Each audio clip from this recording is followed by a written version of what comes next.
Hello बच्चों, welcome to my YouTube channel understanding humanities. मेरा नाम है शिवम शुक्ला और आज हम लोग शुरू करने वाले हैं part third of the rise of nationalism in Europe. ठीक है, हम लोगों ने दो पार्ट बहुत अच्छे से करे और आई होप आप लोगों ने दोनों पार्ट देखकर ही इसी वीडियो में आए होंगे। ठीक है, क्योंकि दो पार्ट को आप लोग प्रॉपर थोड़ा सा दिमाग में चीजें डाल लो, है ना। बाकी मैं इस वीडियो में भी एक क्विक रिवीजन आप लोगों को दे देता हूं कि अभी तक हुआ क्या इस चैप्टर में। ठीक है, देखिए हम लोगों ने बात करी थी फ्रेंच रेवोल्यूशन में। फ्रांस में क्रांति हुई 1789 में। 1789 में जब फ्रेंच रेवोल्यूशन हुआ तो वहां पे कई सारे मूवमेंट्स ऐसे हुए, जैसे first state, second state, third state की वजह से क्रांति शुरू हुई थी। उसके बाद क्रांति चलती रही और फाइनली 1793 में फ्रांस को रिपब्लिक भी घोषित किया गया था। ठीक है, उसके बाद नेपोलियन बोनापार्टे आया, है ना। 1804 में नेपोलियन बोनापार्टे ने क्या किया था, सिविल कोड लाया था। ठीक है, सिविल कोड लाया और उसके बाद जो सिनेरियोस चलने लगे, अब क्वेश्चन ये आता है कि यूरोप में कैसे फैला, है ना। यूरोप में क्या ऐसा हुआ कि जो नेशनलिज्म है, जो राष्ट्रवाद है, ये यूरोप में फैलने लगा। तो देखो, देखा देखी चीजें होती हैं। फ्रांस में जब चीजें हुई तो धीरे धीरे क्या हुआ, यूरोप में भी वही सेम सिमिलर चीजें होने लगी। फ्रांस में एक बहुत बड़ी क्रांति हुई। ठीक है, फ्रांस की क्रांति धीरे धीरे कहाँ फैलने लगी, और देशों को भी इन्फ्लुएंस करने लगी। और जब और देशों को जो है वो इन्फ्लुएंस करने लगी क्रांति, तो उसके बाद क्या हुआ कि यूरोप में भी वही क्रांति फैली। ठीक है, अब आप देखेंगे कि क्या होगा कि धीरे धीरे नेशन स्टेट्स का कॉन्सेप्ट आने लगा था। ठीक है, नेशन स्टेट क्या होता है हम लोगों ने पढ़ा भी था। नेशन स्टेट मतलब एक ऐसी स्टेट जिसका कल्चर सेम हो, एथनिसिटी सेम हो, ठीक है, डाइवर्सिटी ना हो, उसमें यूनिटी हो। ठीक है, उस कॉन्सेप्ट के लिए भी स्टेट्स बहुत परेशान थी, लेकिन वहां पे जर्मनी, ऑस्ट्रिया, आपका प्रशिया यहाँ पे नहीं मिल रहा था। ठीक है, तो इस चक्कर में एक ये सबसे बड़ा रीजन ये रहा कि जिससे यूरोप में क्रांति आई।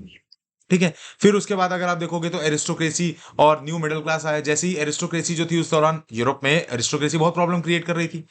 ठीक है, यूरोप में एरिस्टोक्रेसी ने बहुत प्रॉब्लम क्रिएट करी और जब यूरोप में एरिस्टोक्रेसी ने बहुत ज्यादा प्रॉब्लम क्रिएट करी, तो आप एक चीज देखोगे कि जो एरिस्टोक्रेट्स थे, जो वहां के लोग थे, जो बेसिकली चाहते थे कि हमारे हिसाब से जो है यूरोप चलना चाहिए। ठीक है, और उन लोगों ने बहुत प्रॉब्लम्स क्रिएट कर रखी थी। किसके लिए? तभी राइज होता है मिडिल क्लास का उस दौरान। तभी किसका राइज होता है? मिडिल क्लास का राइज होता है, न्यू मिडिल क्लास जिसको हम कहते हैं। ठीक है, क्योंकि उस समय मैंने आप लोगों को बताया था कि इंडस्ट्रियलिस्ट आए थे। ठीक है, और जब इंडस्ट्रियलिस्ट आए थे, इंडस्ट्रियलाइजेशन हुआ था, इंडस्ट्रियलिस्ट आए, है ना, इंडस्ट्रीज का, उद्योगों का क्या कहते हैं, उदय हुआ, है ना। और जब उद्योग हुए, है ना, जब उद्योगों का उदय हो रहा है, उद्योग जो है, इंडस्ट्रीज जो है बन रही हैं, तो क्या होगा, मिडिल क्लास का राइज होगा। मिडिल क्लास अपने हक के लिए आवाज उठाएगी। ठीक है, और यहीं से शुरू हो जाएगा एक क्लैश। ठीक है, किसके बीच में? एरिस्टोक्रेट्स और न्यू मिडिल क्लास के बीच। ठीक है, अब जब न्यू मिडिल क्लास आया तो क्या होगा, आइडियाज ऑप्टेन होने लगे। कौन कौन से आइडियाज? लिबरलिज्म का आइडिया ऑप्टेन हुआ। ठीक है, लिबरलिज्म का मतलब आजादी, इंडिपेंडेंट, फ्री, लिबर वर्ड से। लिबर वर्ड एक लैटिन वर्ड है। ठीक है, याद करो मैंने बताया था। ठीक है, और आजादी की बात करने लगे। तभी दौरान, उसी दौरान दो कॉन्सेप्ट रिलीज हुए थे, इकोनॉमिक लिबरलिज्म और पॉलिटिकल लिबरलिज्म। ठीक है, क्योंकि अब जब मिडिल क्लास जो है बिजनेस कर रहा है, तो मिडिल क्लास सबसे पहले यही बात सोचेगा कि हमें कुछ ना कुछ करना पड़ेगा, ताकि हमारे यहाँ जितने भी हमें ट्रेड्स वगैरह में प्रॉब्लम आ रही है, जितने भी हमें इश्यूज आ रहे हैं, वो सारी चीजें सॉल्व हो जाएं। ठीक है, तो इकोनॉमिक लिबरलिज्म की बात करेगा, याद करो मैंने बताया था आप लोगों को। फिर उसके बाद पॉलिटिकल लिबरलिज्म की बात करेगा कि राइट टू वोट सबको मिलना चाहिए। ठीक है ना। 21 साल से ऊपर जितने भी, या 25 साल से ऊपर जितने भी लोग हैं, उनको वोट जो दिया हुआ है, ऐसा नहीं करना चाहिए, सबको राइट टू वोट मिलना चाहिए, वुमेन्स को भी राइट टू वोट मिलना चाहिए। ठीक है, उसी दौरान क्या हो रहा था यूरोप में कि नेपोलियन बोनापार्टे को चार कंट्रीज ने मिलकर हरा दिया बैटल ऑफ वाटरलू में, 1815 में।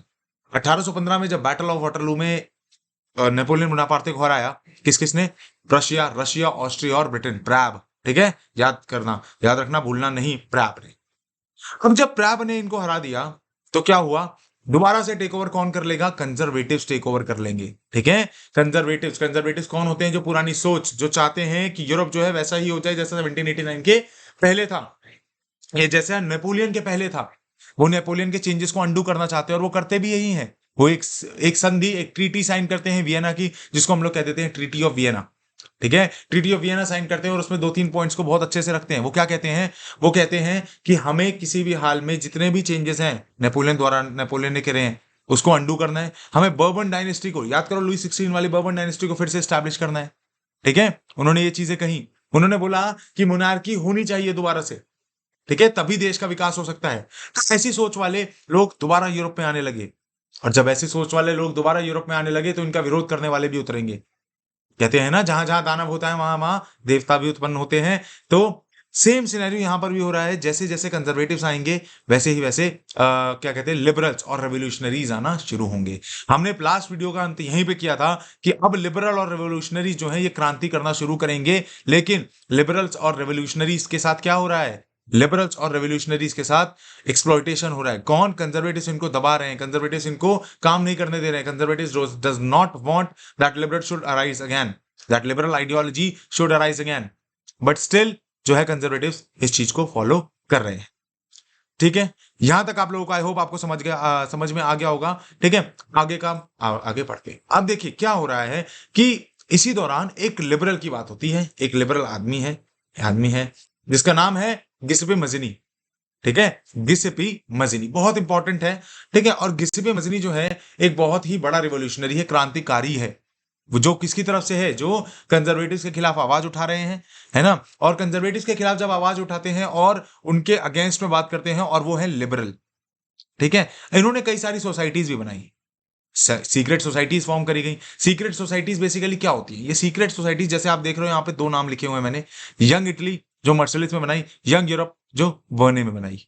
ठीक है, ये सोसाइटीज का काम क्या था, इन सोसाइटीज का काम था कि कैसे इस कंजर्वेटिव्स के खिलाफ आवाज उठाई जाए, कैसे इन लोगों को जो और लिबरल्स है और रिवोल्यूशनरीज है जिनको इन्होंने जेल में बंद किया इनको छुड़ाया जाए, कैसे उन लोगों को इकट्ठा किया जाए जो इनके विरोध में, क्योंकि जब आपको कंजर्वेटिव्स के खिलाफ विरोध करना है तो you have to stay united, और जो कंजर्वेटिव्स करने नहीं दे रहे थे तो सीक्रेट सोसाइटीज काम कर रही थी इस चीज को करने के लिए, जिसमें से दो सोसाइटीज ये भी थी।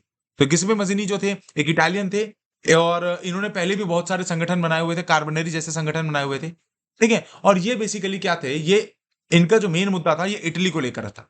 इनका जो मेन मुद्दा था वो इटली को लेकर था। ये कभी नहीं चाहते थे कि इटली जो है, इटली बेसिकली अगर आप आगे पढ़ोगे भी यूनिफिकेशन ऑफ इटली, और ये कभी नहीं चाहते थे कि जो इटली है वो एक अलग अलग स्टेट्स का पार्ट बने, चाहते थे इटली यूनाइट हो जाए।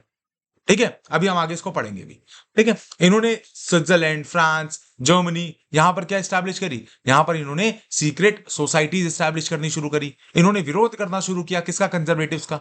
बहुत स्ट्रॉन्ग तरीके से इन्होंने विरोध किया। इन्होंने एक ग्रुप भी बनाया था, एक संगठन भी बनाया था जिसका नाम था कार्बोनरी, याद रखना उसका क्या नाम था, कार्बोनरी। क्वेश्चन ये बन जाता है। हालांकि इस संगठन को बनाने के बाद ही इनको एग्जाइल दे दिया गया था, एग्जाइल मतलब देश से निकाल दिया गया था क्योंकि ये पकड़े गए थे। ठीक है, लेकिन ये जहां इनको भेजा गया वहां से ही बैठ के ये तैयारी करते रहे। ठीक है, और इन्होंने क्या किया, एक बहुत बेहतरीन संगठन तैयार करे दो, जिसको हम यंग इटली और यंग यूरोप कहते हैं। ही अपोज मोनार्की, उन्होंने मोनार्की को अपोज किया, और वो क्या चाहते थे, एक डेमोक्रेटिक रिपब्लिक चाहते थे। इस चीज को याद रखना, वो जब एक डेमोक्रेटिक रिपब्लिक चाहते थे, और ये बहुत ज्यादा क्रिटिसाइज करते थे मोनार्की को, इनको राजाशाही पसंद भी नहीं थी। अच्छा, ठीक है, क्योंकि सिंपल सी बात है वो लिबरल है ना, वो लिबरल है तो उनको राजाशाही नहीं पसंद थी। ठीक है, फिर देखो क्या होता है, he was described by Metternich as, और ड्यूक मेटरनिक कौन था, देखो ड्यूक मेटरनिक जो था वो एक कंजर्वेटिव था, कंजर्वेटिव था। और ड्यूक मेटरनिक, अच्छा ड्यूक मेटरनिक से एक और चीज आपको याद आ रही होगी, ड्यूक मेटरनिक ने क्या किया था, ऑस्ट्रिया का chancellor Duke Metternich, sir treaty of Vienna hold करी थी, याद है, ट्रीटी ऑफ वियना को होस्ट किसने किया था, ड्यूक मेटरनिक ने। तो ड्यूक मेटरनिक इसको क्या बताता है, ड्यूक मेटरनिक इसको बताता है the most dangerous enemy of our social order, हमारे सोशल ऑर्डर का सबसे खतरनाक दुश्मन है ये इसको क्यों बता रहा है, क्योंकि ये बंदा जो है ये लिबरल्स के कंजर्वेटिव्स के खिलाफ है। कौन, आपका गिस्पे मजिनी। तो ऑब्वियस सी बात है, जब कंजर्वेटिव होंगे इनको तो मिर्ची लगेगी ही लगेगी, और इसी में से एक थे ड्यूक मेटरनिक, जिन्होंने इसको क्या बताया कि हमारे समाज का सबसे भयंकर दुश्मन है कौन, गिस्पे मजिनी। ठीक है, ये एक सीक्रेट सोसाइटी के मेंबर भी रहे हैं, कार्बनरी। दो सोसाइटीज भी आपको बनती हुई नजर आई है यहाँ पर, यंग इटली और यंग यूरोप। आई होप आपको गिस्पे मजिनी के बारे में क्लियर हो चुका था। अब क्या हो रहा है कि जब क्रांतियां बढ़ती चली जा रही हैं, जब रेवोल्यूशन होते चले जा रहे हैं, ठीक है, तो नए नए रिवोल्यूशनरीज आ रहे हैं, नए नए क्रांतिकारी आ रहे हैं, और जब नए नए क्रांतिकारी आ रहे हैं तो क्या होगा, नए नए रेवोल्यूशंस भी होंगे, नए नए रेवोल्यूशंस भी होंगे, जिसमें से सबसे पहले जो दो सालों में रिवोल्यूशन हुए, 2 सालों में मतलब 2 इयर्स में रिवोल्यूशन हुए, एक था आपका 1830 और एक था आपका 1848। ये जो टेन्योर रहा है ना 18 साल का, ठीक है, जो 18 साल का टेन्योर रहा है, इस 18 साल में बहुत बड़ी बड़ी क्रांतियां हो गई, जिसने यूरोप को हिला के रख दिया, जिसने यूरोप में कंजर्वेटिव आइडियोलॉजी को हिला के रख दिया, और बहुत बेहतरीन आइडियोलॉजीज काम सामने आई इस समय, है ना। हमने इटली में देखा कि यूनिफिकेशन होगा, अभी देखेंगे जर्मनी में होगा, और अभी देखेंगे हम लोग ब्रिटेन में भी होगा। चलिए, पहला रिवोल्यूशन आप देखेंगे जुलाई रिवोल्यूशन के समय में हुआ। जुलाई में एक क्रांति हुई, ठीक है, जुलाई में, जिसको हम लोग कहते हैं जुलाई रिवोल्यूशन भी कहते हैं, ठीक है ना। इसमें क्या हो रहा था कि वर्बन डायनेस्टी जो है ये जो वर्बन डायनेस्टी वो स्टैब्लिश है, किसने करी है? कंजर्वेटिव्स ने। अब जब आप खुद सोचो कि बर्मन डायनेस्टी को स्टैब्लिश किया गया है किसने? कंजर्वेटिव्स ने। लिबरल्स उसका विरोध कर रहे हैं और इस विरोध में वो सक्सेसफुल भी होते हैं, ठीक है। इस विरोध में इस देवर अगेंस्ट द लिबरल्स, सिंपल सी बात है, देवर अगेंस्ट द लिबरल्स, कंजर्वेटिव्स और against the liberals and liberals और अगेंस्ट द कंजर्वेटिव्स। कंजर्वेटिव्स जो थी इनकी गवर्नमेंट सेटअप हो चुकी है, इन्होंने बर्मन डायनेस्टी को स्टैब्लिश कर दिया है। और लिबरल्स क्या कर रहे हैं? लिबरल्स क्या कर रहे हैं? लिबरल्स का सीधा सीधा सा काम है कि इन्होंने अब प्रॉपर पूरी तरीके से धावा बोल दिया है। सीक्रेट सोसाइटीज फॉर्म हो रही थी, मैंने बताया था, सब कुछ प्लानिंग चल रही थी। प्लानिंग को इंप्लीकेट किया गया, प्लानिंग को इंप्लाई किया गया और फाइनली क्या किया गया कि जुलाई में, ठीक है, जुलाई में बर्बन किंग्स को उनकी पोजीशन से उठाकर ओवरथ्रो कर दिया। अब जब बर्बन किंग्स को इनकी पोजीशन से उठाकर ओवरथ्रो किया तो क्या हुआ? कॉन्स्टिट्यूशनल मोनार्की को लाए ये लोग, लिबरल जो चाहते थे। लिबरल ने क्या कहा? लिबरल ने कहा कि लिबरल ने क्या कहा कि कॉन्स्टिट्यूशनल मोनार्की होनी चाहिए, ठीक है। लिबरल्स ने क्या कहा? कॉन्स्टिट्यूशनल मोनार्की होनी चाहिए और कॉन्स्टिट्यूशनल मोनार्की की इन्होंने बात करी। अब आप खुद सोचो, जब इन्होंने कॉन्स्टिट्यूशनल मोनार्की की बात करी तो इससे एक बहुत चीज समझ आई। कॉन्स्टिट्यूशनल मोनार्की क्या होता है पहले ये चीज जान लो। मतलब राजा तो होगा, किंग तो होगा, लेकिन वो संविधान के हिसाब से काम करेगा। ये चीज याद रखना, फर्क होता है मोनार्की और कॉन्स्टिट्यूशनल मोनार्की में। तो लिबरल्स लेकर आए कॉन्स्टिट्यूशनल मोनार्की को, और जब लिबरल्स लेकर आ रहे कॉन्स्टिट्यूशनल मोनार्की को तो कोई ना कोई राजा तो बनाएंगे ही। तो इन्होंने क्या किया? एक राजा भी बनाया जिसको हम कहते हैं लुइस फिलिप। तो अब कौन राजा बन चुका है? अब राजा कौन है फ्रांस का? Louis Philippe. इस चीज को याद रखना, कोई कंफ्यूजन नहीं होनी चाहिए, ठीक है। This sparked revolution in Brussels, separating it from the United Kingdom of the Netherlands। और उसी दौरान बेटा क्या हुआ कि ब्रसल्स, ब्रसल्स याद है? ब्रसल्स है ना, उस वाले चैप्टर से कनेक्ट करो आप लोग पावर शेयरिंग से, ठीक है ना। तो वहां पे ब्रसल्स था, बेल्जियम की कैपिटल है ना। तो उस दौरान क्या होता है कि जो ब्रसल्स है, देखो क्या लिखा है यहाँ पर, Brussels separating it from the UK of the Netherlands. और ब्रसल्स भी इस दौरान क्या हुआ? यूके से अलग हो गया इसी मूवमेंट के दौरान।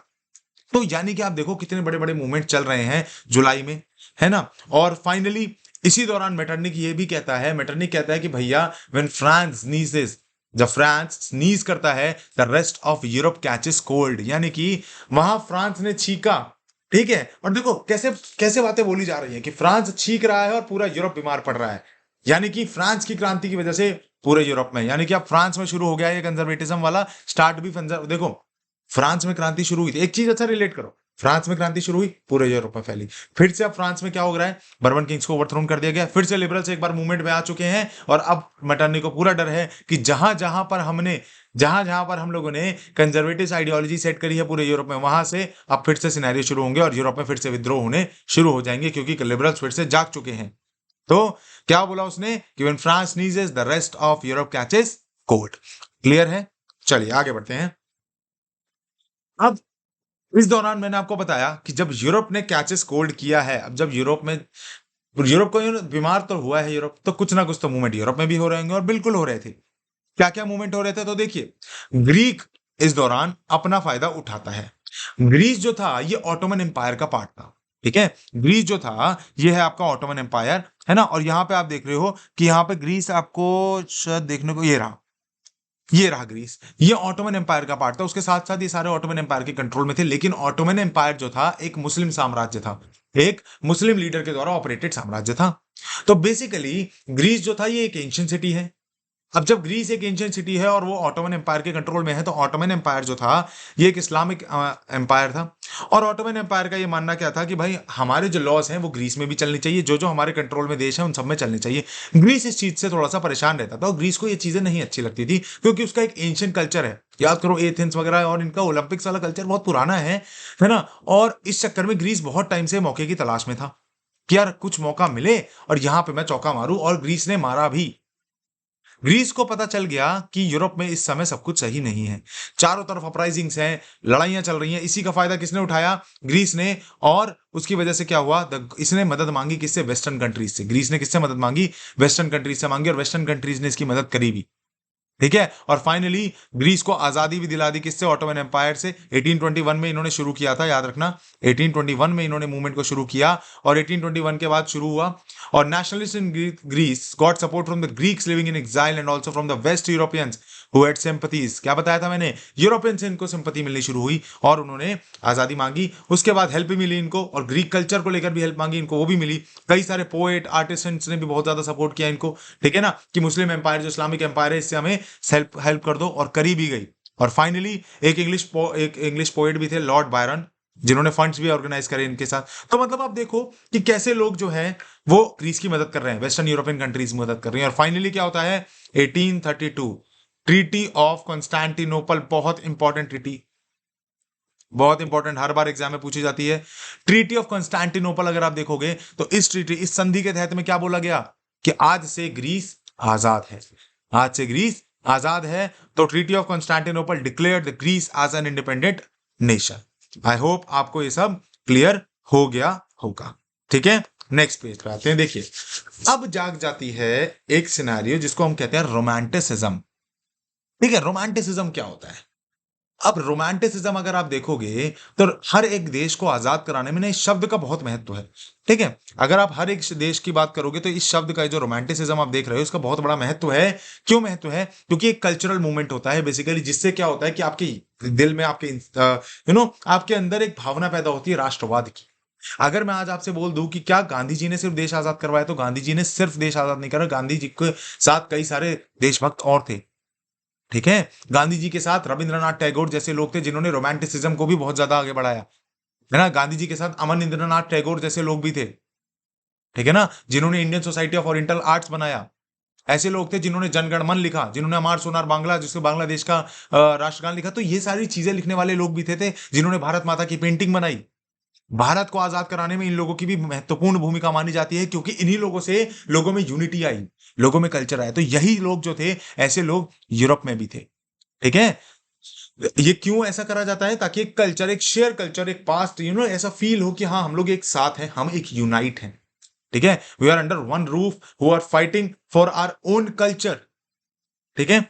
Stress was laid on vernacular languages, और स्ट्रेस किस पे डाला जाता है? देखो वर्नाकुलर लैंग्वेज मतलब सेम भाषा होनी चाहिए, फोकलोर सॉन्ग्स होते हैं। अब आप कुछ सोचो, अगर मैं आपको ऑस्ट्रेलिया में, आप अगर हम लोग बैठे हो, है ना, मैं और मेरे सारे स्टूडेंट्स, हम सब बैठे हुए हैं ऑस्ट्रेलिया में कहीं, और हम वहां पे भरतनाट्यम देख रहे हैं, तो हमारे अंदर कितनी प्राउड मोमेंट आता है। क्यों? क्योंकि वो हमारा सॉन्ग है, सॉन्ग, फोक डांस है, सॉरी, ठीक है। और फोक डांस है तो हमें कितना एक एक इंपॉर्टेंट फील होता है कि यार कितना हमारे लिए अच्छी बात है, ठीक है।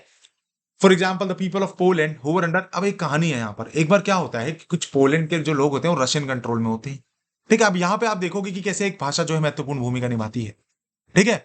तो होता क्या है कि पोलैंड के कुछ लोग जो है वो रशिया के कंट्रोल में होते हैं, और लोग नहीं, मतलब पोलैंड जो है पूरा ही रशिया के कंट्रोल में होता है, और रशिया अपनी लैंग्वेज, अपने कल्चर को थोपने की उनके ऊपर कोशिश करता है। लेकिन पोलैंड के कुछ लोग अपनी लैंग्वेज को कभी नहीं भूलते, अपने कल्चर को कभी नहीं भूलते। अगर कोई देश भी आपके ऊपर कब्जा करना चाह रहा हो, और अगर आप अपने लैंग्वेज, अपने कल्चर को साथ में लेके चलेंगे, तो कभी भी उस देश की हिम्मत नहीं है कि वो हमारे कल्चर और हमारी लैंग्वेज को हमसे छीन ले। और वो इसीलिए आप कभी भी नोटिस करोगे, जब भी कोई देश हम पे कब्जा करना चाहता है ना, तो वो सबसे पहले हमारे कल्चर को हमसे खत्म करेगा, ठीक है। अंग्रेजों ने भी तो यही किया, वुड्स डिस्पैच लाए थे, मैकॉले माइन्यूट्स लाए थे, इन्होंने सबसे पहले यही काम किया था। ये जो वुड्स डिस्पैच और मैकॉले माइन्यूट्स लाए थे, क्या कहते थे? We are here to promote the English education. You are not here to, no, they were not here to promote English education, they were here to destroy the Indian culture. वो लोग India के culture को destroy करना चाहते थे, इसलिए they are saying that they are here to promote English education, ठीक है। हम देखिए ऐसे ही एक हमारे में भी, जैसे हमारे में अवनींद्रनाथ टैगोर जी रहे हैं, हमारे में रविन्द्रनाथ टैगोर जी रहे हैं, तो यहाँ पर भी एक थे जोहान गॉटरवेट हर्डर, जिन्होंने क्या कहा कि जो जर्मन कल्चर है, दैट, क्या लिखा है इन्होंने? That true German culture was to be, इसका मतलब अगर आपको जर्मन कल्चर को देखना है तो आप वहां के आम आदमियों को देखो। दास वॉक कहा था, दास वॉक का मतलब होता है कॉमन पीपल, ठीक है।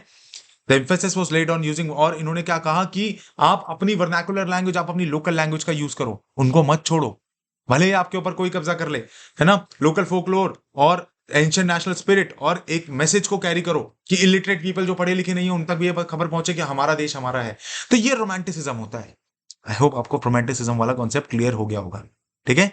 चलिए लैंग्वेज भी अच्छा बहुत इंपॉर्टेंट रोल प्ले करती है, ठीक है ना, क्योंकि मैंने अभी आपको बताया कि रशियन ऑक्यूपेशन वाला जो पूरा मैंने आपको बताया था कि रशियन लैंग्वेज को इंपोज कर दिया गया था पोलैंड में, लेकिन इन्होंने क्या किया, बिल्कुल भी उसके विरोध में उस रशियन लैंग्वेज को अपनाया नहीं। 1831 में इवन एक आर्म्ड रिबेलियन भी हुआ था अगेंस्ट रशियन रूल, ठीक है ना, जिसको अल्टीमेटली रशिया ने तो क्रश कर दिया, लेकिन आप इंसान को मार सकते हो, उसके अंदर की आत्मा को नहीं, उसके अंदर के कल्चर को नहीं, और उसके अंदर की भाषा को नहीं मार सकते, ठीक है। यही चीज कहां पर हो रही है, पोलैंड में हो रही है, ठीक है। पोलैंड में रशिया ने बहुत ज्यादा जान लगा दी अपनी, लेकिन कुछ नहीं उखाड़ पाया उनका।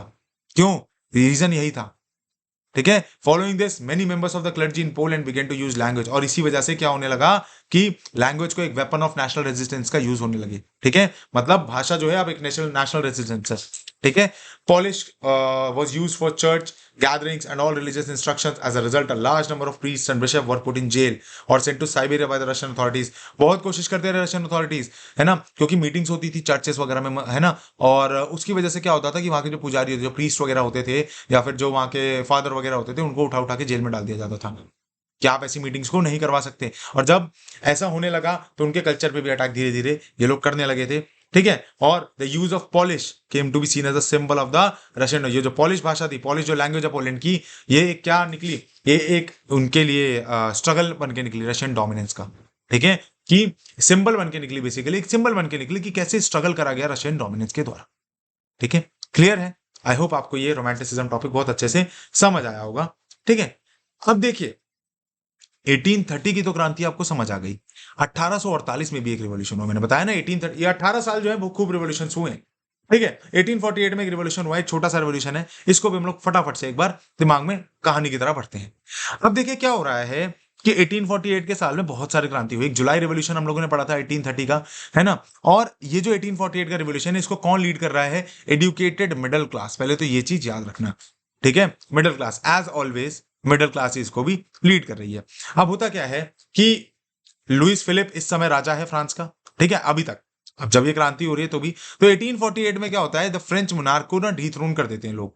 डीथ्रोन मतलब जो फ्रेंच मोनार्क है कौन है इस समय, लुइस फिलिप है। लुइस फिलिप को क्या कर देते हैं ये लोग, हटा देते हैं वहां से। क्यों हटा देते हैं? ऐसा माना जाता है कि लुइस फिलिप जो था ये इंटरनल मैटर्स में बिल्कुल फेलियर था। कोई भी इसके समय में कोई अच्छी ग्रोथ नहीं हुई, ठीक है, इसके समय में कोई भी अच्छी ग्रोथ नहीं हुई थी। एक्सटर्नली फिर भी बेटर था, बट इंटरनल मैटर से प्रॉपरली फेल था। पॉवर्टी बढ़ रही थी, अनएम्प्लॉयमेंट बढ़ रहा था, ठीक है, पॉवर्टी बढ़ रही थी, अनएम्प्लॉयमेंट बढ़ रहा था, और अनएम्प्लॉयमेंट बढ़ रहा था, इससे लोग बहुत परेशान थे, महंगाई बढ़ रही थी, इन्फ्लेशन बढ़ रहा था, टैक्सेस का बर्डन बहुत ज्यादा आ रहा था, तो ये भी कुछ खास कर नहीं पा रहे थे। तो इनको क्या किया, फाइनली 1848 में फ्रेंच मोनार्क को क्या कर दिया, डीथ्रोन कर दिया, and became a republic based on universal male suffrage.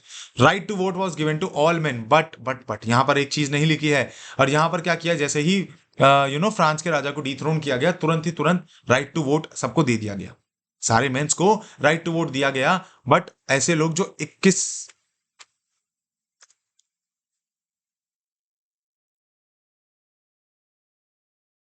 हाँ, ऐसे लोग जो 21 साल से ऊपर थे, याद रखना क्या लिखा है, ऐसे लोग जो 21 साल से ऊपर के थे, 21 ईयर्स ऑफ एज।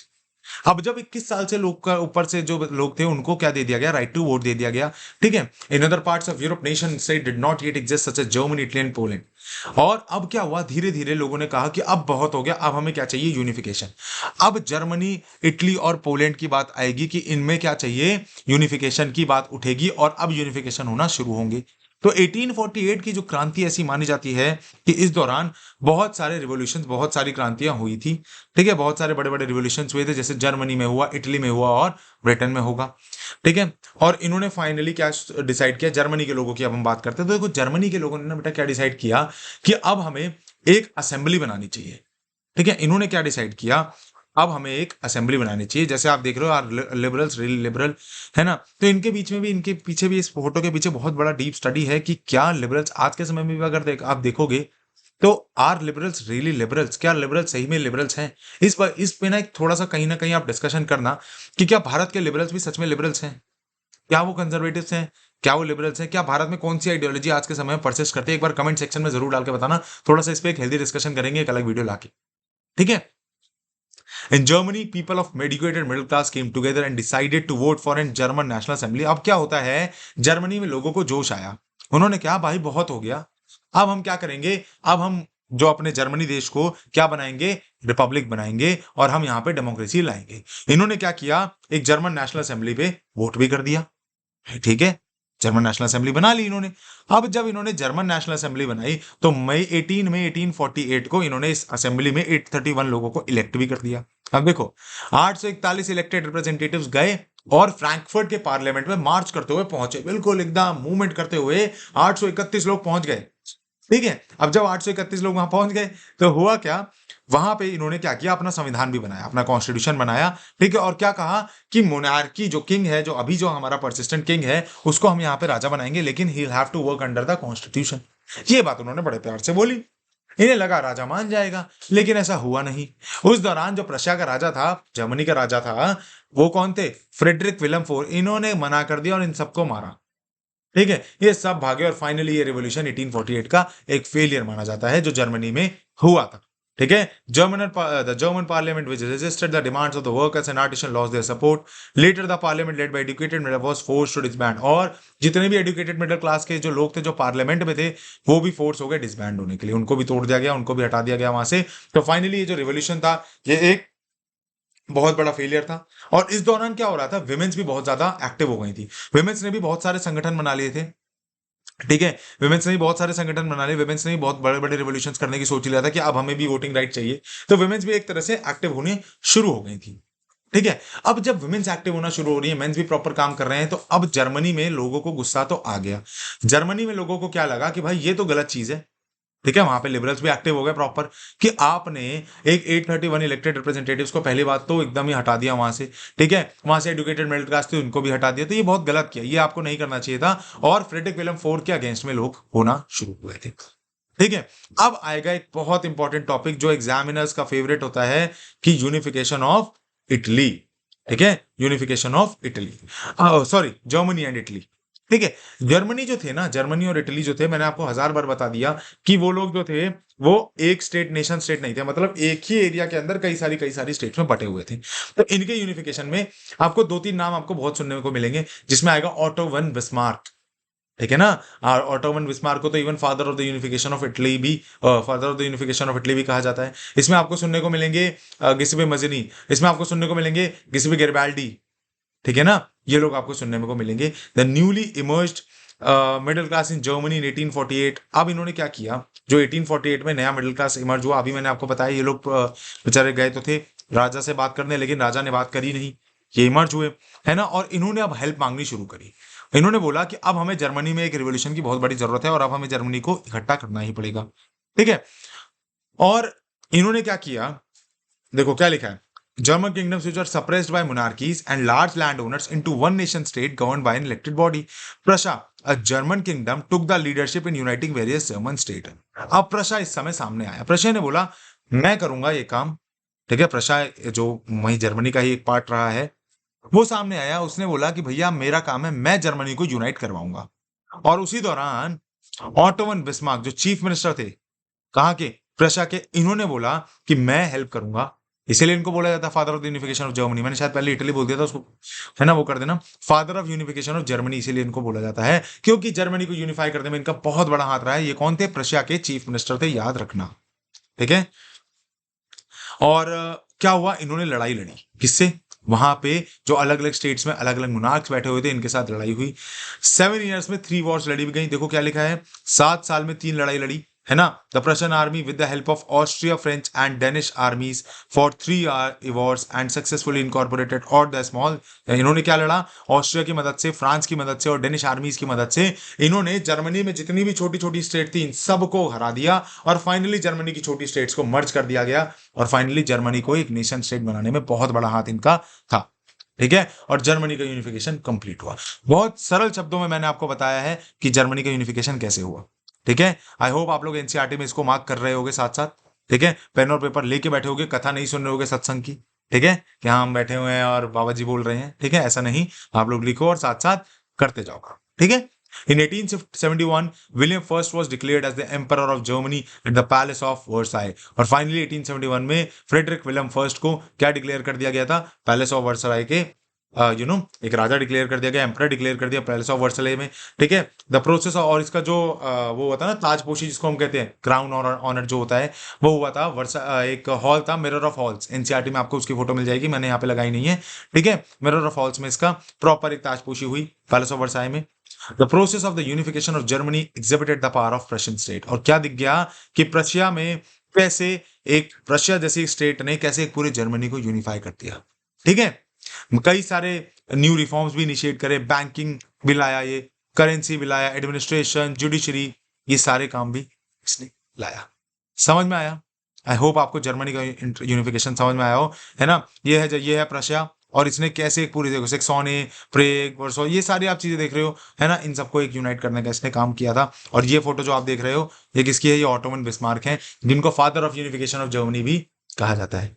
क्लियर है? अब हम लोग धीरे धीरे क्या होता है, बताया था ना वो वाली statement, when France नीजेस the rest of Europe catches cold.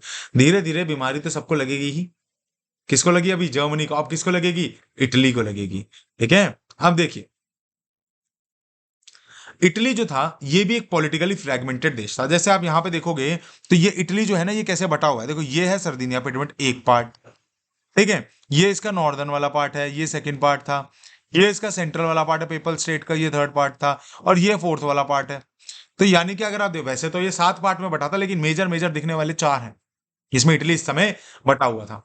ठीक है, तो देखो क्या लिखा है, जो इटली जो था वो पॉलिटिकली फ्रेगमेंटेड था कई सारे स्मॉल स्टेट्स में। ठीक है, during the mid 19th century the state of Sardinia, जो सर्दिनिया पिडमेंट था, देखो असलियत में जो इटली था, है ना, जो असलियत में इटली था वो ये माना जाता था कि वैसे तो ये पूरा इटली था, लेकिन उस दौरान लोगों को लगता था कि इटली बस इतना ही, सर्दिनिया पिडमेंट वाला, जहां पे जो राजा बैठा हुआ है ना, जो राजा बैठा हुआ है वही है। तो असलियत में जो सर्दिनिया पिडमेंट था वही इटली माना जाता था। ये सारा सारा लोगों को लगता था ये इटली नहीं है जी, जो जो यहाँ पे राजा कंट्रोल कर रहे हैं उन्हीं का राज्य है ये, तो ये इटली नहीं है। ठीक है, तो सोचो लोगों के माइंड को कितना ज्यादा इन्फ्लुएंस कर रखा था वहां के राजाओं ने कि इटली नाम का तो कोई देश ही नहीं है। और एक और कहानी बताता हूं मैं कि इटली को पता है क्या, इटली शब्द लोगों को पता ही नहीं था। लोगों को लगता था इटली जो है, जो एक इतालिया, ला इतालिया जो शब्द है, ये बेसिकली लुई 16 की बीवी का नाम है। सॉरी, सर्दिनिया पिडमेंट की जो सर्दिनिया पिडमेंट का जो राजा है उसकी बीवी का नाम है ला तालिया। तो मतलब आप सोचो कि ये लोग कितने ज्यादा अनएडुकेटेड थे, या फिर कितने ज्यादा अनइन्फॉर्म्ड थे कि इनको किसी ने पता ही नहीं चलने दिया। क्योंकि अगर इनको पता चलता तो इनके अंदर यूनिटी की भावना जागती, और फिर हो सकता है विरोध हो जाता, और जब विरोध हो जाता तो राजा इसके खिलाफ नहीं जा सकते थे। तो इन्होंने पता ही नहीं चलने दिया कि आप इटली में ही रह रहे हो। ठीक है, तो असली में इटली ये इतना पार्ट बना उस समय था। ठीक है, अब इसको एक करना इनका काम था। ठीक है, तो देखिए, जो नॉर्दर्न स्टेट थी ये किसके कंट्रोल में थी? ये वाले जो कंट्रोल था, यहां पे आप देख रहे हो तो ऑस्ट्रिया कंट्रोल कर रहा है। ठीक है, यहां पे आप देख रहे हो तो यहां पे पोप का कंट्रोल है, फादर वगैरह जो होते हैं वहां पे। ये आप देखोगे तो यहाँ वही फेमस डायनेस्टी, कौन सी? बर्बन डायनेस्टी के कंट्रोल में है। और असली में जो इटली का राजा है उसके कंट्रोल में क्या है, फिर ये भी जान लेते हैं। इसके कंट्रोल में सिर्फ सर्दिनिया पिडमेंट वाला रीजन है। ठीक है, गिस्पी मजीनी ने क्या किया, एक गिसिपी मजीनी यहाँ पे एक्टिव हुए। गिसिपी मजीनी के बारे में आपको पहले बता चुका हूं, Carbonari, young Italy, young Europe. ठीक है, और गिस्पी मजीनी ने इसको यूनाइट करने में एक बहुत इंपॉर्टेंट रोल प्ले किया। और गिस्पी मजीनी ने क्या किया, इसके इन्होंने यहाँ पर भी बहुत सारी सोसाइटीज बनाई, जैसे यंग इटली यहीं की बनी हुई सोसाइटी। ठीक है, और इन्होंने the state of Sardinia Piedmont took the responsibility of fulfilling this task. अब क्या हुआ, सर्दिनिया पिडमेंट का जो आपका किंग था उसने इस रिस्पॉन्सिबिलिटी को लिया, और इसने क्या कहा कि मैं करूंगा, मैं जो है सर्दिनिया पिडमेंट का राजा था, उन्होंने बोला मैं हेल्प करूंगा इस पूरे इटली को एक करने में। और गिस्बी मजीनी, गिस्बी गैरिबाल्डी और जो सर्दिनिया पिडमेंट के किंग थे, इन तीनों ने क्या किया, हेल्प करी बहुत ज्यादा। और कैसे लड़ाई लड़ी गई देखो, the king of Sardinia Piedmont Victor Emmanuel second was actively helped by his chief minister Cavour. अब देखो, किंग ने शुरू कर दिया ये विरोध, है ना। किंग कौन थे यहाँ के, तो याद रखना, किंग जो थे वो थे विक्टर इमैनुअल सेकेंड। ठीक है, इन्होंने अपने चीफ मिनिस्टर की मदद से जो काउंटर दे के वॉर थे उनकी मदद से यूनिफिकेशन ऑफ इटली को कंप्लीट किया, और मतलब एक प्रोसेस स्टार्ट किया। 1859 में सर्दिनिया पिडमेंट ने सबसे पहले ऑस्ट्रियंस को डिफीट किया। याद करो, इनको सबसे पहले हराया, इनको। ठीक है, अब जब इनको हराया तो 1860 में Italian forces helped by Giuseppe Garibaldi and his volunteers marched into south Italy and unified it with the Italy. और गिसिबी गैरिबाल्डी को भेजा कहां पर, यहां पर बर्बन डायनेस्टी को हराने। अब आप कहोगे सर गिसिबी गैरिबाल्डी को साउथ में क्यों भेजा, तो उसके पीछे कारण था। उसके पीछे कारण ये था कि गिसेपी गैरिबाल्डी जो था ये फ्रेंच भाषा बहुत अच्छी बोलता था और इसने फ्रांस की आर्मी से भी मदद ली और फाइनली इस रीजन को हराने में हेल्प करी। तो एक रीजन कंट्रोल में आ गया, दो रीजन। अब इसकी बात करते हैं, ठीक है। तो देखो, किंग विक्टर इमानुअल ने फाइनली गिसेपी गैरिबाल्डी ने और गिसेपी मजीनी ने मिलकर तीनों रीजन्स को, पोप वाले रीजन पे भी अटैक करके इसको भी कैप्चर कर लिया था और तीनों रीजन अब फाइनली इनके कंट्रोल में थे और finally unification of Italy complete होता है। और इसके राजा किसको बनाया जाता है? वही सर्दिना पिटमेंट का जो राजा था, विक्टर इमानुअल सेकंड। और 1871 में इसने पूरा का पूरा यूनिफिकेशन को अचीव कर लिया। आई होप अब आपको ये क्लियर हो गया होगा, कॉन्सेप्ट क्लियर है। अब एक और नेशन पे आ जाते हैं जिसका क्या नाम है? ग्रेट ब्रिटेन, ठीक है, जो कि क्या है? एक नेशन स्टेट है। ग्रेट ब्रिटेन क्या है? एक नेशन स्टेट है, एक नेशन। जैसा आप अभी ब्रिटेन देख रहे हो ना, वैसा वो बिल्कुल भी नहीं था, ठीक है। जैसा आप अभी ब्रिटेन देख रहे हो वैसा वो बिल्कुल भी नहीं था। इस मैप को देखो, ये है UK, Scotland, northern Ireland, Ireland, England, है ना, ये वेल्स वगैरह जो आप देख रहे हो। तो ग्रेट ब्रिटेन पहला वैसे भी नहीं था, बिल्कुल भी ऐसा नहीं था। अब देखो, the transformation of great Britain into a nation state was not a sudden process. देखो, अगर मैं आपको बताऊं ना कि जो ग्रेट ब्रिटेन था, ये इसका प्रोसेस जो था ना, एक सडन प्रोसेस नहीं था, अचानक से नहीं कुछ में, इसमें बहुत समय लगा, बहुत चेंजेस लगे। अभी आप, होता क्या था कि ग्रेट ब्रिटेन में ना ये लोग ना इंग्लिश सुप्रीमेसी को, इंग्लिश पार्लियामेंसी को, इंग्लिश लैंग्वेज को बहुत ज्यादा थोपने की कोशिश करते थे, ठीक है। जैसे स्कॉटलैंड पे ही अपनी लैंग्वेज को थोपते थे, है ना। और ये लोग नॉर्दर्न आयरलैंड पे भी अपनी लैंग्वेज को थोपते थे, अपने कल्चर को थोपते थे। वहां के लोगों को ये चीज पसंद नहीं थी, तो वहां के लोग विरोध करते थे। लेकिन पावरफुल तो ब्रिटिश ही था, है ना। और फाइनली ये लोग क्या करेंगे? एक्ट ऑफ 1707 लाके पार्लियामेंट के थ्रू सारा कुछ अपने कंट्रोल में कर लेंगे, ठीक है। इसी चीज को हमें पढ़ना है। People residing in the British Isles were mainly English, क्योंकि देखो, ब्रिटिश आइलैंड में कौन कौन रह रहा है? इंग्लिश रह रहे हैं, वेल्च रह रहे हैं, स्कॉटिश रह रहे हैं और इरिश रह रहे हैं। इरिश आयरलैंड, ठीक है, स्कॉटिश, वेल्च और इंग्लिश, यानी कि चार जातियों, चार कम्युनिटीज, चार लैंग्वेज को बोलने वाले लोग मिलते हैं, ठीक है। As the English nation grew its wealth in power, it began to, अब धीरे धीरे क्या हो रहा है कि सारे आइलैंड्स हैं, धीरे धीरे जब इंग्लिश आइलैंड ने अपना ग्रो करना शुरू किया, उसी दौरान क्या हुआ कि इसने वेल्च, स्कॉटिश, इरिश, इन सब के ऊपर कंट्रोल करना शुरू कर दिया। इसने बोला अपने, अब अपनी डोमिनेशन को इनके ऊपर डालना शुरू कर दिया, ठीक है। फिर देखो क्या होता है, 1688 में इंग्लिश पार्लियामेंट ने फाइनली क्या किया? 1688 में एक रेवोल्यूशन चल रहा था इंग्लैंड में, ठीक है, और इन्होंने 1688 में मोनार्की को हटा दिया था और एक पावरफुल बन गए थे। और जब पावरफुल बन गए तो इन्होंने कहा ये इससे अच्छा मौका क्या हो सकता है, अब हम लोग क्या करेंगे, इनके ऊपर जो आपका वेल्च है, स्कॉटिश है, इरिश है, नॉर्दर्न आयरलैंड के लोग जो हैं, स्कॉटलैंड के जो लोग हैं, ठीक है, और वेल्स के जो लोग हैं, इनके ऊपर हम क्या करेंगे? अटैक करके या इनके ऊपर कंट्रोल करके अब हम अपनी लैंग्वेज इनके ऊपर भी चलाएंगे, थोपेंगे। तो फाइनली इंग्लैंड के, ब्रिटेन की पार्लियामेंट से एक एक्ट पास होता है जो कि बहुत इंपॉर्टेंट एक्ट है, एक्ट ऑफ यूनियन 1707, जिसमें England and Scotland were unified, resulting in the formation, और फाइनली इंग्लिश और इंग्लैंड और स्कॉटलैंड को यूनिफाई कर दिया गया पार्लियामेंट ने, ठीक है, ब्रिटेन की पार्लियामेंट ने। और क्या करा गया उसके बाद? इसको पूरे को एक यूनाइटेड किंगडम बना दिया गया। लेकिन सुप्रीमेसी किसकी रहेगी? अब तो आपको पता ही है, इंग्लैंड की ही रहेगी, ठीक है। द पार्लियामेंट में कौन कौन थे? इंग्लिश लोग के डोमिनेशन चला, ठीक है। और the end the political and cultural identities of Scots were systematically suppressed, और धीरे धीरे स्कॉटलैंड के जो लोग थे, स्कॉटिश जो लोग थे, इनकी कल्चरल आइडेंटिटी को भी सप्रेस कर दिया गया, है ना। The Catholics in Scotland were brutally separate. देखो, कैथोलिक्स थे, ऑर्थोडॉक्स होते हैं, है ना। तो जो ऑर्थोडॉक्स लोग थे, जो कैथोलिक्स लोग थे, क्या किया गया कि कैथोलिक्स जो स्कॉटलैंड के थे, इनको बहुत बुरी तरह से सप्रेस किया गया, है ना। उनको इंडिपेंडेंट नहीं रहने दिया, उनको आजाद नहीं रहने दी, तो बहुत सारी प्रॉब्लम्स इन्होंने करनी शुरू कर दी थी, ठीक है। अब जब बहुत सारी प्रॉब्लम शुरू करी तो इनके खिलाफ विद्रोह भी हुए, लेकिन वो विरोध जो था वो शांत हो गया। वो स्कॉटलैंड में जो वो विद्रोह था वो ज्यादा चल नहीं पाया और इस विद्रोह को क्या कर दिया गया था? शांत कर दिया गया था। Ireland was inhabited bye Protestant and the Catholics. अब आयरलैंड की अगर आप बात करोगे तो यहाँ पे दो जातियां रहती थी, दो कम्युनिटीज रहती थी। कौन कौन सी? प्रोटेस्टेंट और कैथोलिक्स, ठीक है। The English supported a Protestant and establish their rule with the help of support. Catholics who constitute a majority in Ireland revolted against the British on numerous occasion but were suppressed. तो धीरे धीरे इन्होंने क्या किया? Catholics को भी Ireland में suppress कर दिया, है ना। और अगर आप देखोगे प्रोटेस्टेंट्स को भी क्या सप्रेस कर दिया, ठीक है। तो इन्होंने क्या कर रहे हैं ये लोग? सिर्फ और सिर्फ किसकी सोसाइटी चाह रहे हैं? ऑर्थोडॉक्स की सोसाइटी चाह रहे हैं। ये लोग चाहते हैं कि कैथोलिक्स और प्रोटेस्टेंट जो है हमारे नीचे कंट्रोल में रहें, दबके रहें। और इन्होंने आयरलैंड में भी वही किया, उनकी कल्चरल आइडेंटिटी को भी डिस्ट्रॉय कर दिया। और आयरलैंड को फाइनली 1801 में, इंपॉर्टेंट है मार्क कर लेना, 1801 में आयरलैंड को क्या कर दिया? एक पार्ट बना दिया ब्रिटेन का, ठीक है। द इंग्लिश लैंग्वेज ने डोमिनेट किया और Scotland Ireland were subordinate to England. तो ये इन्होंने किया। तो फाइनली स्कॉटलैंड और जो आपका आयरलैंड था, इसको किसके सबऑर्डिनेट कर दिया था? इंग्लैंड के सपोर्ट में कर दिया था। आई होप आपको ये बिल्कुल क्लियर हो गया होगा, यूनिफिकेशन इन ब्रिटेन, इटली और जापान। ठीक है, अब ये चैप्टर एंड की तरफ बढ़ रहा है। ठीक है ना, और इस चैप्टर में मैक्सिमम 5-7 मिनट का और बचा होगा। ठीक है, तो देखिए अब एक टर्म आती है एलिगरी। क्या होता है ये? अच्छा, ये क्वेश्चन बहुत पूछा भी जाता है, एग्जाम में बहुत बार आया कि एलिगरी क्या होती है। एनसीईआरटी में बहुत बड़ा एक्सप्लेन किया गया है, उसको पढ़ने की जरूरत नहीं, इतना पढ़ जाओगे एलिगरी समझ जाओगे क्या होता है। ठीक है, एलिगरीज बेसिकली क्या होता है? ये हमारी इमेजिनेशन होती है, हम अपने देश को कैसा चाहते हैं और हम उसी हिसाब से एक विमेन की मूर्ति को खड़ा करते हैं। ठीक है, जिसमें हम जैसा चाहते हैं कि हमारा देश हो, उस विमेन को हम वैसे बनाते हैं।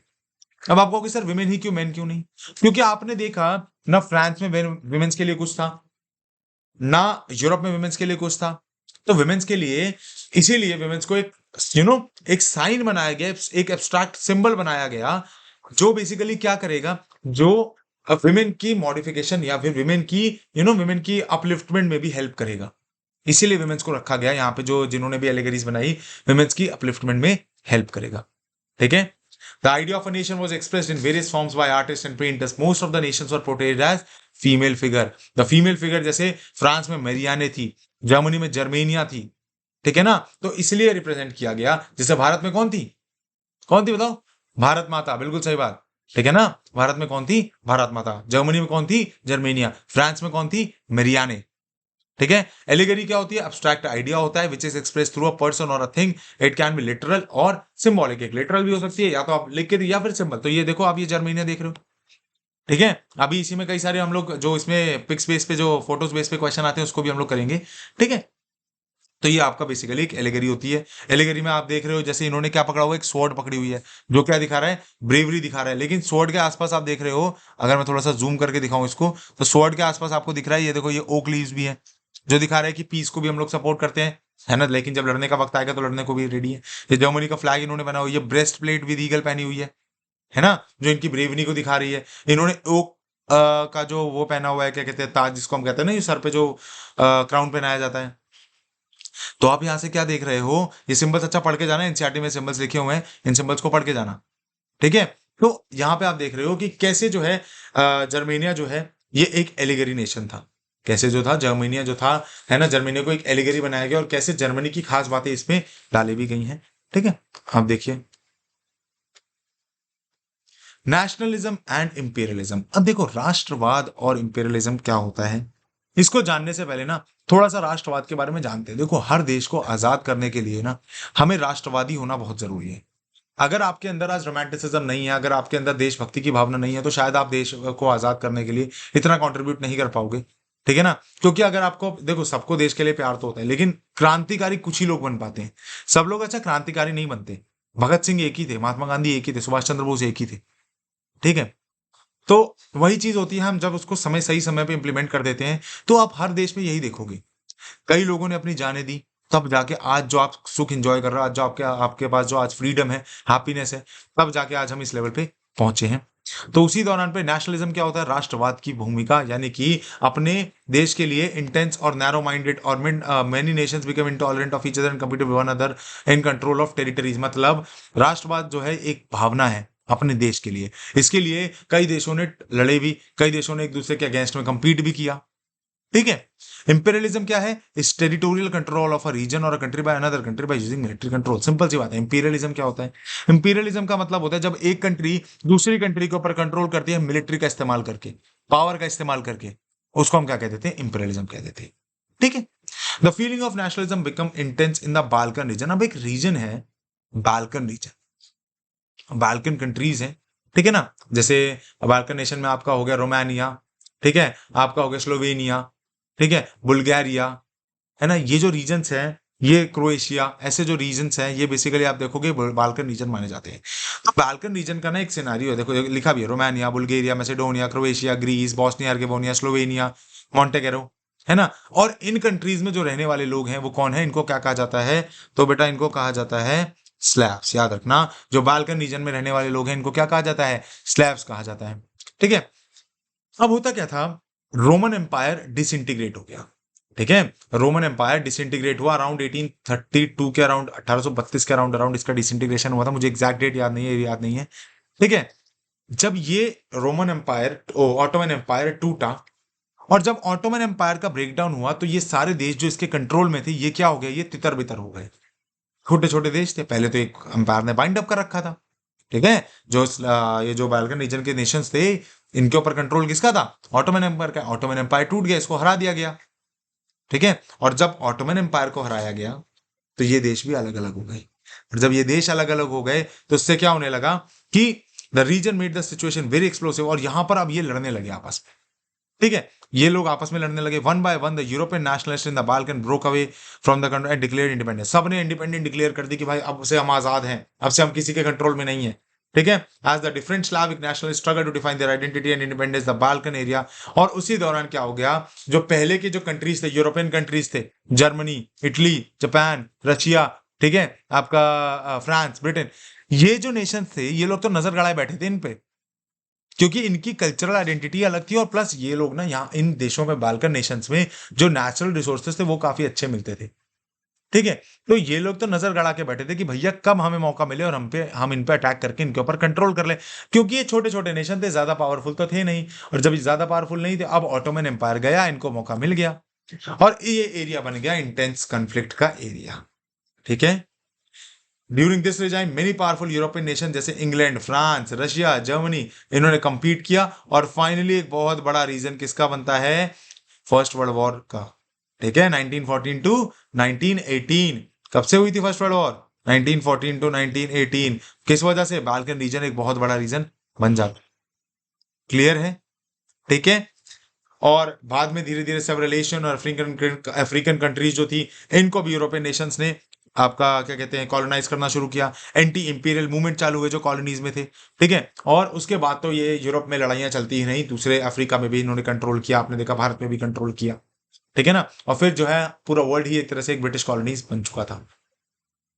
आई होप आपको ये चैप्टर कंप्लीटली समझ आया होगा। ठीक है ना। इस चैप्टर को मैंने बहुत समराइज फॉर्म में और बहुत अच्छे से एक्सप्लेन करने की कोशिश करी है ना। और एंड में एक ये आप लोग जरूर पढ़ना। ठीक है ना। पूरे चैप्टर को एंड करने के बाद ये मैंने उस समरी का एक, आप देख सकते हो कि मैंने एकदम माइंड मैप बना रखा है कि आप इसमें से सब कुछ समझ जाओगे, मोस्टली चीजें जितना मैंने समझाया है। अगर जो बच्चा इसको पढ़ लेगा, ठीक है, और एक एंड में भी इस माइंड मैप की रिवीजन कर लेगा, 100% श्योरिटी है कि वो पूरा चैप्टर इसके दिमाग में फिर से कहानी की तरह छप जाएगा, जैसे मैंने 3 वीडियोस डाली हैं। ठीक है ना। और आपके दिमाग में तीनों वीडियोस छप जाएंगी, दोबारा से एक रिवाइज हो जाएगा। ठीक है। ये चैप्टर हमारा यहाँ पे एंड हो गया है। ठीक है। बहुत बड़ा चैप्टर था और ये हमारा एंड हो चुका है। बहुत इंपॉर्टेंट भी था इस चैप्टर को एंड करना। इसके बाद जो है अभी जो नेक्स्ट चैप्टर आएगा आपका, ज्योग्राफी के सेकंड चैप्टर और हिस्ट्री के सेकंड चैप्टर दोनों अपलोड होंगे साथ में। ठीक है। और आई होप ये वाला चैप्टर आपको समझ आया होगा बहुत अच्छे से। और हमारा यूरोप का चैप्टर एंड हो गया। ठीक है। बाकी नेशनलिज्म इन इंडिया जो है उसको हम लोग नेक्स्ट क्लास में स्टार्ट करेंगे। और ज्योग्राफी का second chapter I think Forrest वाला है, उसको भी हम लोग बहुत जल्दी स्टार्ट करेंगे। ठीक है। उसकी वीडियोस भी आपके सामने बहुत जल्दी आएंगी। थैंक यू, आप लोगों ने बहुत प्यार दिखाया। 200 सब्सक्राइबर्स के अराउंड हमारे हो चुके हैं। आई होप आप ऐसे ही प्यार दिखाते रहें और लाइक, शेयर और सब्सक्राइब करते रहिए। ठीक है। Thank you.